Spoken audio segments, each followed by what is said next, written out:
Who will it be and why? Bakit ko papalitan yung sarili ko?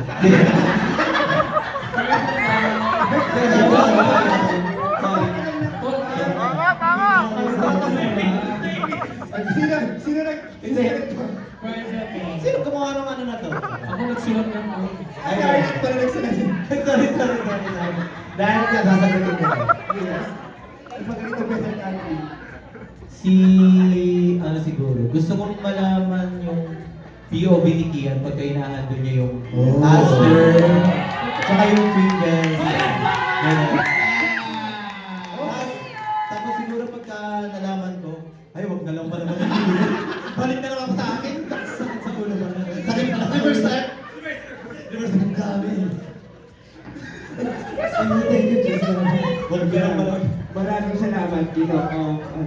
Mandaluyong. Mandaluyong. Okay, yung mga na kay Kobe Verdi. Sa CDM represent. Nawala ko tuloy. Kabisado naman ko ni Charlie Manila question. Tabi kasi nawala ko tuloy pa. Pero kabisado ba yung tanong? Gagawa yan. Yung food something. Si Ate Red gumawa. Yes. Check kung nakatama yung nasa. Yeah. Parang nabasa ko kanina, it says that, what is, on my perspective, the hardest song natin as the hardest song for me to perform sa kanila. And Sa inyo lang yan, ha? Hindi kasi nahihirapan. Hindi kami nagpapamisan. Guys, never pumiyok si Kian. I swear. Never siya nagkaroon ng flow sa performance. Never siya nagkaroon. Never. At review nyo pa lahat ng ano, ng podcast ko. Marami doon. Hardest song for me.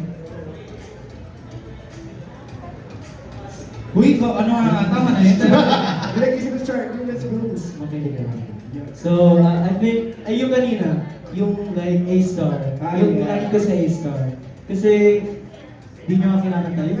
Nagkano So, sa pag Charlie? pinaplay yung mga songs namin, yung mga rap ng iba, rinarap Sumasabayan. yan. Pagka di sa rap, walang sumasabay. Ba't di nyo sinasabay yung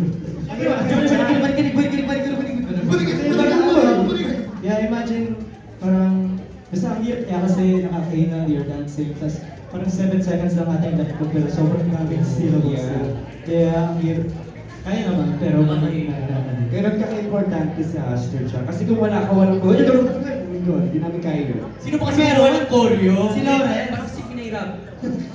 Kung ano kinatahimik ka sa personal, siyang kinadadal. Masakit na lang sa Facebook. Pag nakatingin sa Okay, for Facebook. our last question, let's go to our winner. Sino ba nandun? Sabi niya, 2025 has been a tough and challenging year. How did you strengthen your brotherhood as a team? Ano raw? Hindi. Siguro, hindi naman nagsasabi. Bagay ba sa Bagay sa iyo, Sige.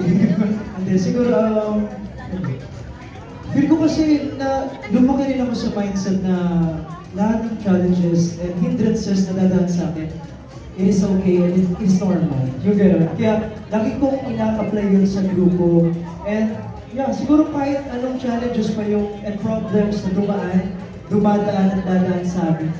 Parang sa akin, it's normal. Problems, lagi lang nandiyan. Challenges, lagi nandiyan. Pero siyempre, ano yung hawak mo? Siguro, yung answer ko dito sa question na siguro yung trust namin sa isa't isa.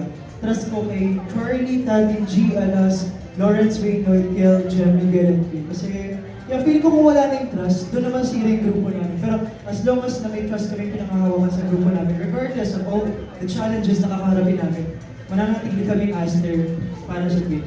You know? Thank you for the wonderful answer. Get it down, John. I think And our winner of Ginoo nga. Hindi. Ginoo, Asters, night out! Night. Okay, next.